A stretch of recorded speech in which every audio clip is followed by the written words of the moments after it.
औज़ुबिल्लाहिमिनश्शैतानिर्रजीम बिस्मिल्लाहिर्रहमानिर्रहीम अस्सलामु अलैकुम।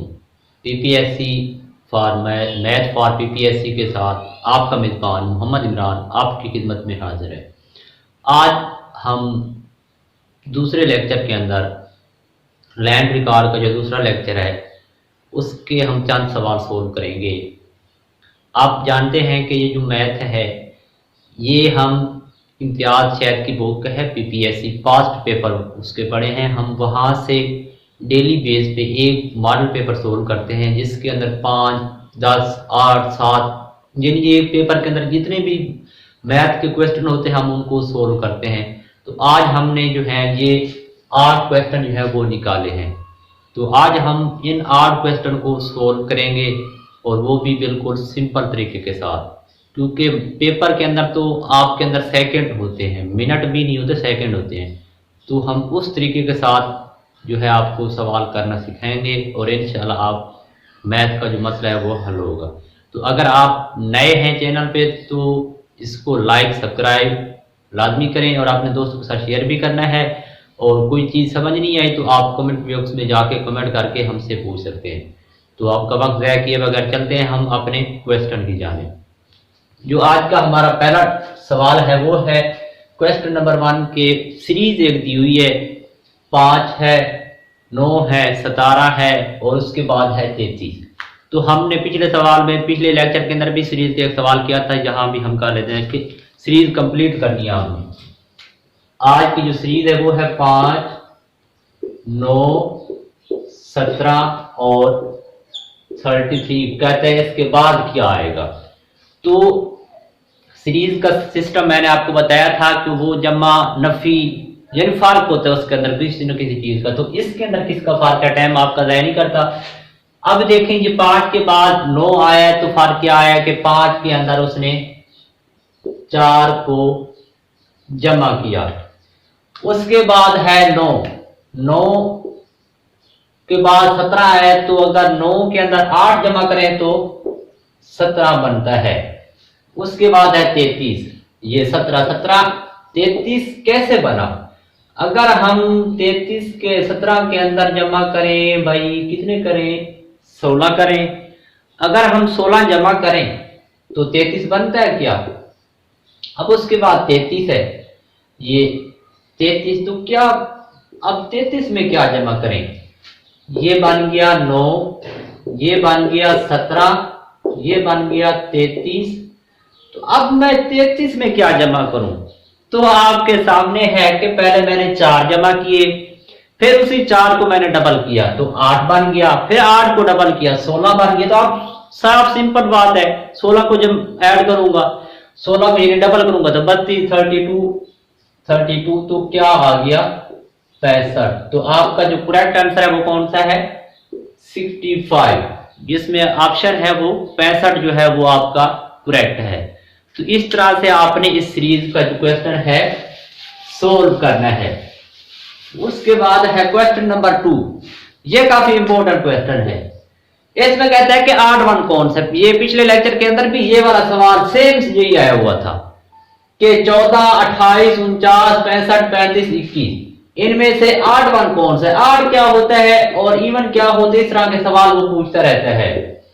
तो इस सेंस में ना आपने 8 वो दे होता है इसके अंदर कि जो इन सब से मुख्तलिफ हो, यानी उसके ऊपर कोई और ऑपरेशन हो रहा हो। तो अब हमने इन सब को, ये जो नंबर दिए हुए ना, हमने सबको 7 पे तकसीम किया। तो सब के सब 7 पे तकसीम हो गए सिवाय 65 के। 14 को 7 पे अगर हम टेबल दें तो ये 2 पे चला जाता है पूरा पूरा तकसीम। 28 को अगर हम 7 पे तकसीम करें तो ये जो है ये 4 पे चला जाता है। और अगर 49 को 7 पे टेबल ले जाए तो 7 वाला जाता है। अगर 35 की बात करें तो ये 5 पे पूरा पूरा कटता है। 21 पे करें तो 3 पे कटता है। रहा सिर्फ 65 जो है वो 7 पे पूरा पूरा तकसीम नहीं होता। तो आपका जो राइट आंसर होगा वो 65 होगा, क्योंकि ये 7 पे पूरा पूरा तकसीम नहीं होता, ये बाकी से मुख्तलिफ है। तो इस तरह आपने 8 का जो सिलसिला है, 8 के अंदर आपने जमा वो नहीं देखना कि 2 पे तकसीम होता है तो इवन है, 2 पे तकसीम नहीं होता तो 8। ये यहाँ पे ऐसा नहीं होता, यहाँ पे जो ऑपरेशन फर्क हो यानी सबसे मुख्तलिफ खड़ा हो ना चीज, काम उसके ऊपर मुख्तलिफ हो रहा हो तो वो 8 होता है। अब हम चलते हैं तीसरे क्वेश्चन में। ये वाला जो क्वेश्चन है इसके अंदर काफी बच्चों का जो है ना वो मसला होता है। ये है कंटीन्यूअस प्रपोर्शन। इसके अंदर उसने 3 चीजें दी हैं। प्रपोर्शन तो सब जानते हैं कि वहां पे 2 होते हैं, डायरेक्ट और इनवर्स प्रपोर्शन। तो ये है वही चीज, लेकिन इसके अंदर यानी गिवन चीजें जो है वो 3 हो जाती हैं। तो तब मसला बन जाता है। पहले तो 2 हो गई यानी अंडे और पैसे 10 रुपए के 20 अंडे आ गए। अब ऐसा मुमकिन तो नहीं है, ऐसा फर्क कर रहा हूं। चलो मैं कह देता हूं कि 20 रुपए का एक अंडा, यानी एक अंडा हो गया 20 रुपए हो गए, 2 क्वांटिटी होगी। लेकिन यहां क्या फर्क हो जाता है, इसके अंदर 3 चीजें होती हैं। तो जो ये सवाल है ना इसके अंदर वो कहता है कि 7 मकड़ियां जो हैं वो 7 जाले बनाती हैं 7 दिन के अंदर। तो बताओ एक मकड़ी जो है वो एक जाला कितने दिन में बनाएगी? 7 मकड़ियां 7 जाले 7 दिन में। वो कहता है कि एक मकड़ी एक दिन के अंदर कितना, एक मकड़ी एक जाला कितने दिन में बनाएगा, यानी दिन पूछ रहे। जहां पे 3 चीजें, मकड़ी आ गई, जाले आ गए और दिन आ गए। तो ये भी सिंपल होता है इसके अंदर भी। ये है कंटीन्यूअस प्रपोर्शन। तो इसके अंदर क्या सिलसिला होता है, ये है स्पाइडर, ये वेब और ये आगे आपके डेज। स्पाइडर 7, वेब भी 7 और डेज भी 7। एक मकड़ी एक घोंसला या जाला और ये एक्स रख लिया। इसको हमने इस तरह रखना होता है। जब ये कंटीन्यूअस प्रपोर्शन आ जाए 3 आ जाए ना, तो आपने जो चीज मालूम करनी है, ये चीज मालूम करनी है ना, इसका रिलेशन इन दोनों के साथ अलग अलग लेते हैं। इसके साथ अलग है, इसके साथ अलग है। यानी मैं इसको फिक्स कर लूंगा, यानी ये छुप गई, ये नहीं है, ये चीज है ही नहीं है, समझो निग्लेक्ट हो गई। तो 7 मकड़ियां जो हैं 7 दिन में एक काम मुकम्मल कर रही हैं। तो एक मकड़ी कितने दिन में काम करेगी? तो ज्यादा दिन एक काम को मुकम्मल करने के लिए, घोंसले बनाने, ये जो है उनका अपना जाला बनाने के लिए ज्यादा दिन लगेंगे। तो आपने इसको हमेशा ऊपर रखना है। जो चीज आपने फाइंड करनी है ना, उस वाले पोर्शन को ऊपर उसका हेड रखना है। तो ये अब एक चीज बड़ी, दूसरी में कमी, यानी अब दिन बढ़ गए इसके अंदर इस लिहाज से। अगर इसका रिलेशन इससे ले तो इसके लिहाज से दिन बढ़ गए। तो अब इसका जो है नीचे होगा इसका हेड। अब दिन मकड़ी एक दिन ज्यादा होगा तो इनवर्स हो गया है, तो ये इनवर्स प्रपोर्शन। अब इसको फिक्स कर लिए, छुपा लिए नहीं। अब इस और इसका रिलेशन, तो अब 7 घोंसले 7 दिन में बन रहे हैं। तो एक घोंसला भी एक दिन में बनेगा या कम दिन में बनेगा ना, घोंसले कम हुए तो दिन भी कम हो गए। तो ये दोनों एक जैसे हैं, तो इनका डायरेक्ट रिलेशन। तो इसमें ये होता है जो चीज मालूम करनी होती है वो इज इक्वल टू के एक साइड पे, और जो जहां से टेल उठ रही होती है वो ऊपर आती है चीज और हेड नीचे आता है। और जो बाकी ये 2 चीजें हैं इनको आपस में मल्टीप्लाई कर देते हैं, और होता वही है कि टेल ऊपर हेड नीचे, मल्टीप्लाई 1/7। अब इस 7 से ये 7 कट गया, इधर बच गया 1 इज इक्वल टू x/7। अब हमें चाहिए x, तो ये 7 तक डिवाइड हो रहा है, दूसरी साइड पे जब जाएगा तो वो क्या होता है, मल्टीप्लाई हो जाता है। तो x इज इक्वल टू 7। तो हमें दिन कितने लगेंगे, 7। तो इस तरह से ये कट के 7 आ जाता है, यानी ये नीचे से उठ के ऊपर आ जाएगा। तो हमारे दिन कितने हो गए, 7। तो ये 7 आ गई। एक मकड़ी 7 दिन में, क्योंकि सिंपल सी बात है, एक मकड़ी है तो एक 7 मकड़ियां थी 7 दिन में, यानी 7 बना रही थी, हर मकड़ी एक काम कर रही थी। तो अब अगर एक मकड़ी होगी तो एक बनाएगी, सिंपल सी बात है। एक है तो एक जाला बनाएगी। तो उसके बाद हम करते हैं अपना अगला क्वेश्चन। इस तरह से आपने जो है कंटीन्यूअस प्रपोर्शन का जो पोर्शन है ना, सवाल है वो हल करना है। अगला जो हमारा सवाल है वो है कि एज का सवाल है। ये भी काफी मुश्किल सवाल होता है, बच्चों को कंफ्यूज करता है। एक आदमी है ना, अबू है, कोई फादर है, वो अपने बेटे से क्या है, डबल है, यानी उसकी एज क्या है, डबल है। फिर वो कहता है कि 20 साल पीछे चले जाएं, पहले की बात, यानी वो गुजर गया जो जमाना, माजी की बात है कि वो 20 साल पहले उसकी जो एज थी ना, वो उसके बेटे से 12 टाइम थी, यानी 12 टाइम थी। तो बताओ कि अब अबू की उम्र कितनी है। तो हम क्या करेंगे, फर्ज किया, यानी ये एफ से मुराद फादर है और एस से मुराद सन है। ये सन मैं लिख देता हूं, ये फादर लिख देता हूं। सन को फर्ज करो एक्स है और फादर को फर्ज कर लो कि ये 2x है, क्योंकि ये 2x है, डबल है ना, तो 2x। अब वो कहता है कि 20 साल के बाद, तो पीछे चलेंगे हम,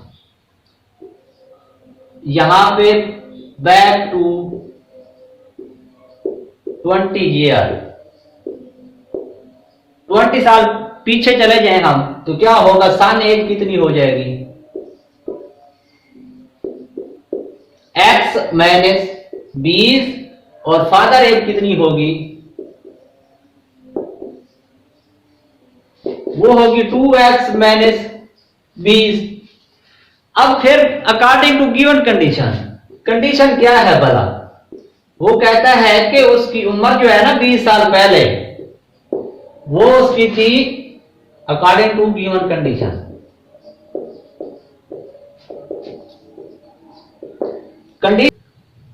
अबू की उम्र जो है ना, यानी F is equal to 12 time of son, यानी अबू की उम्र से उसकी जो एज है ना वो 12 साल है।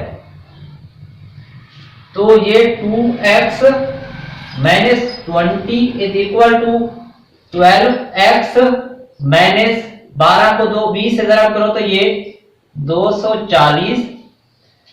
अब ये चीज जहां ही रहेगी तो 12x ये इधर आएगा तो माइनस का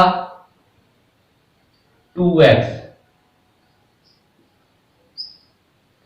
अब ये चीज इधर आएगी, ये माइनस का 20 और प्लस का 240, ये 220 और ये 10x। अब 10x पे डिवाइड करो, इधर ये कैंसल, ये इससे काट दिया 22 साल। x कौन है, बेटा है, बेटे की उम्र x है, तो अबू की कितनी होगी, अबू क्या है, अबू डबल है, तो यहां पे लिख दो फादर ए, फादर ए, वो हो जाएगी 2 इंटू एक्स की जगह 22 तो 44। तो अबू की उम्र कितनी हो गई, 44, 44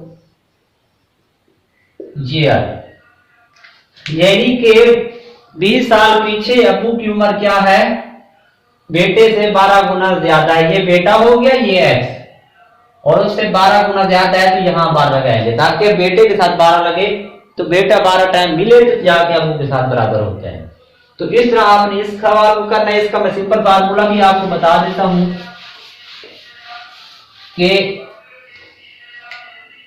f is equal to x, s is equal to 2x, तो f is equal to हो जाएगा यानी f माइनस 20 20 साल पीछे और s माइनस 20। तो अब f माइनस 20 बराबर हो जाएगा 12 इंटू s माइनस 20।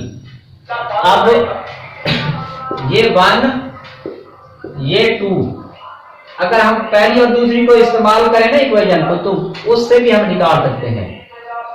ये 2x था ना, तो हम इसी को इसके नीचे लिख दें f की जगह, डबल है ना, तो अगर हम इस s की जगह पे s की वैल्यू डाल दें, f की जगह पे f की वैल्यू डाल के फिर भी हम x की वैल्यू निकाल सकते हैं। और अगर ये यहां पे 2 है ये और ये x है, तो अगर इस तरह करना चाहें s की वैल्यू डाल दें, यहाँ पे f की वैल्यू यहां डाल दें, निकाल सकते हैं वैल्यू। जैसे ये है s x है, f 2x है, तो हमने निकालना है s की वैल्यू, तो x पुट कर देंगे और यहाँ f की क्या है 2x पुट कर देंगे, तो वही सेम बन जाएगा, यानी 2x ये s। तो इस तरह होगा सवाल ये। उसके बाद अगला है, ये एज का क्वेश्चन काफी बार आता है। फिर है एक क्लास है, वहां पे 20 लड़के पढ़ते हैं और 28 लड़कियां पढ़ती हैं। वो कहते हैं बताओ लड़कियों की परसेंटेज कितनी है। तो वो भी आसान सा है कि टोटल बॉयज कितने हैं, टोटल बॉयज इन क्लास वो हैं 20। Total boys, total girl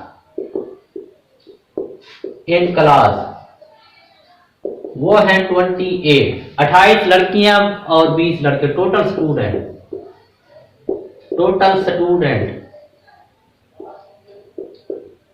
in class वो हो गया 48। 48 स्टूडेंट टोटल है। तो परसेंटेज गर्ल, गर्ल की हटानी है तो हमने यहां गर्ल लिखेंगे इन क्लास। तो उसका फार्मूला ये है कि गर्ल कितनी है, टोटल कितने तादाद है, ज़राब 100। अगर हम इनको हल करें तो ये बनता है 58.3%। अब इसके अंदर आपको एक फार्मूला मिला होगा, परसेंटेज गर्ल इस तरह निकलती है। परसेंटेज गर्ल अगर आपने डायरेक्ट निकालना है तो वो क्या हुआ, गर्ल्स की तादाद यानी जो हमने मालूम करनी है उसकी गर्ल्स की तादाद या नंबर ऑफ गर्ल्स बटा टोटल नंबर या टोटल स्टूडेंट, टोटल स्टूडेंट जरा 100। यहां पे 100 क्यों लगाते हैं, क्योंकि ये परसेंटेज लगाते हैं। परसेंटेज किसके बराबर है, परसेंटेज 1/100 के होती है। अब ऐसे तो हमारी मर्जी नहीं है जहां पे 100 लगा दो 1/100 लगा दो, क्योंकि इस 100 ये 100 से 100 कटा तो 1 के बराबर हो गया। तो इसलिए हम जो है वो 100 ऊपर लगाते हैं और इस परसेंटेज की जगह पे यहां भी परसेंटेज लगाओ। तो इस तरह हमने इसको निकालना है। इसका आंसर होगा 58.3। फिर है जी अगला हमारा सवाल, क्वेश्चन नंबर 6 है कि वो कहता है कि 12 अंडे जो है ना वो 96 रुपए के आते हैं। तो बताओ 80 अंडे कितने के आएंगे। ये भी सिंपल प्रोपोर्शन का ही है। तो इसको मैं और तरीके से समझा दूं ताकि आपको सारे मेथड जो है वो हल आ जाए। इसका सिंपल मेथड भी मैं बता दूंगा आपको। ये है number of eggs, number of eggs in 96 rupees, वो है 12। 96 रुपीज के 12 अंडे आते हैं। Number of eggs in 1 rupees, 1 रुपए में कितने आएंगे, तो 96 खत्म करना है, 96 इधर जाके तकसीम होगा तो ये कट के बनता है 1/8। अब number of eggs in 80 rupees, वो कहते हैं 80 रुपए में कितने अंडे आएंगे। तो इधर मैंने मर्जी से 80 लिखा है तो यहां भी तो 80 लिखूंगा ना, ये 80। तो अब इसको करूं तो ये 10 बनता है। तो जवाब क्या आया हमारे 10 एग्स, 10 अंडे आएंगे 80 रुपए के, इस तरह से। अब यहां आपको क्या चीज मिली है सिंपल में, यानी इसको हम किस तरह कर सकते हैं, नंबर ऑफ एग्स ये वो तो फार्मूला तो कोई बना होगा ना, तो हम इसको ऊपर देंगे कि जो भी चीज मालूम करिए ना। अब इसके अंदर आपको 4 चीजें थी अगर हम देखें सोचें तो, यानी पहले एक पैसे बताया 96 रुपए, 96 रुपीज के 12 अंडे आ गए, यानी 2 क्वांटिटी अंडे और पैसे पहले दिए। फिर कहते हैं 80, ये 3 होगी तीसरी कीमत और अंडे।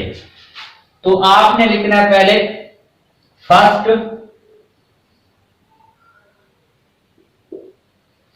ये क्या है 12 एग्स की तादाद, फर्स्ट क्वांटिटी या फर्स्ट गिवन क्वांटिटी लिख दो। फिर नीचे क्या लिखना है, फर्स्ट प्राइस,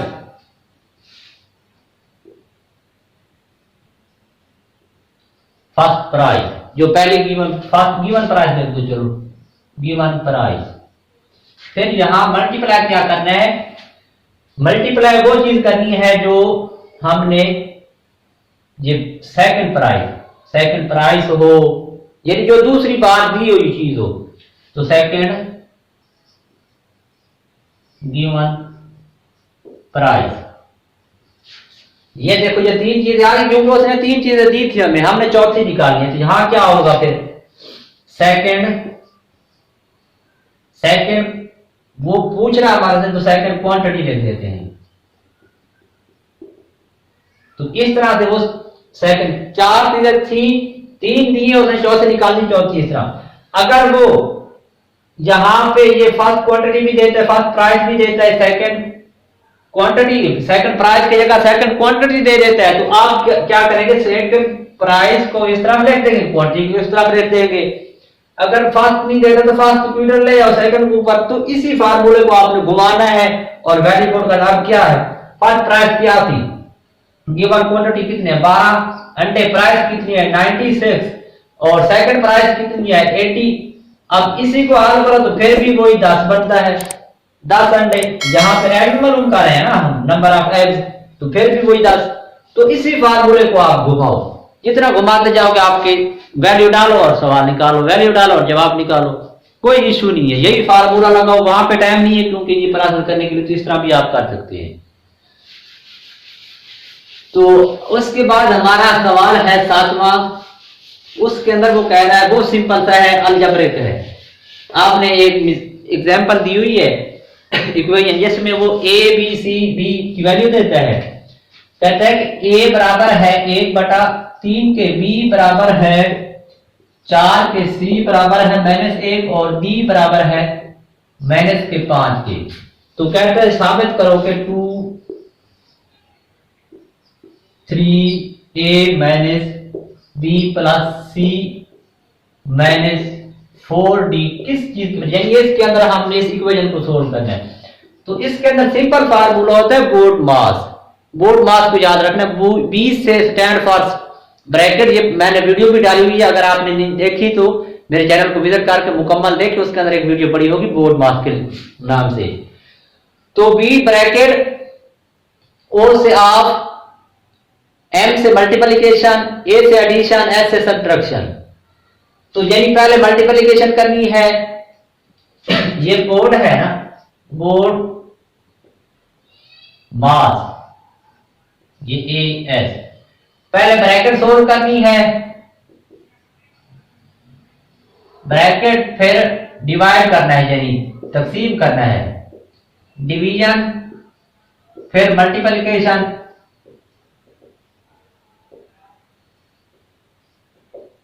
फिर जमा करना है आपने एडिशन, उसके बाद आपने सब्ट्रैक्शन करनी है।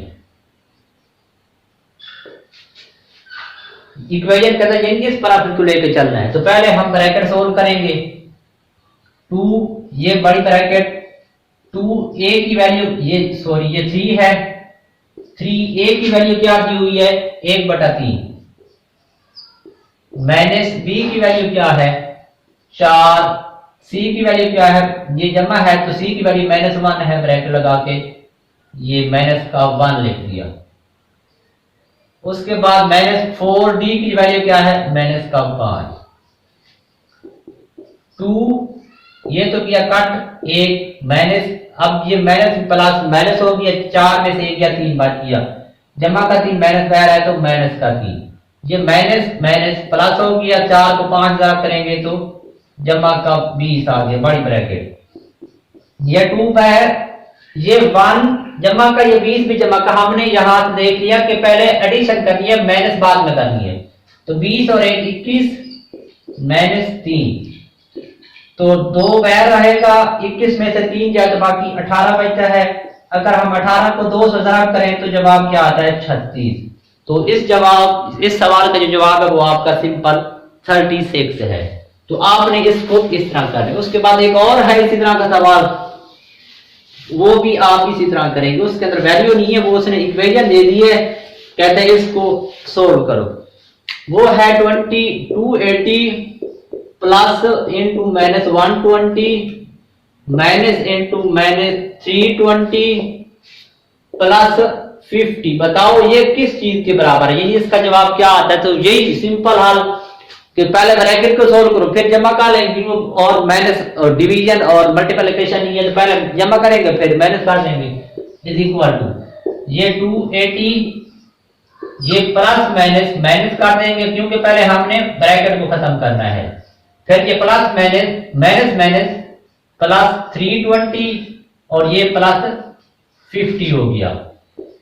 अब जमा वाले इकट्ठे कर लेते हैं। अगर हम इन दो को जमा करें तो ये बनता है 600 और ये जमा करें 50 तो 650 माइनस 120, तो जवाब क्या बचा 530। तो आपका जो राइट आंसर होगा वो 530 होगा।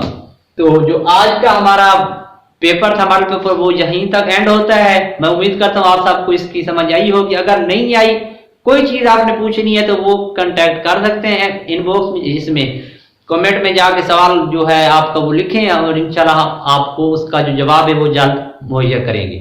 और इंशाल्लाह अगले लेक्चर के साथ हम बहुत जल्द मिलते हैं। आप इसके साथ जुड़े रहें, इसको जो है आपने सब्सक्राइब लाजमी करना है क्योंकि हम डेली बेस पे एक मॉडल पेपर दे रहे हैं, तो ऐसा ना हो कि आपसे वो कोई मिस हो जाए। अगर आप सब्सक्राइब नहीं करेंगे तो आपको वो नोटिफिकेशन नहीं मिलेगा, हो सकता है कोई लेक्चर जो मिस हो जाए। तो इंशाल्लाह मिलते हैं अगले लेक्चर में। अल्लाह हाफिज़, तब तक इजाज़त दीजिए।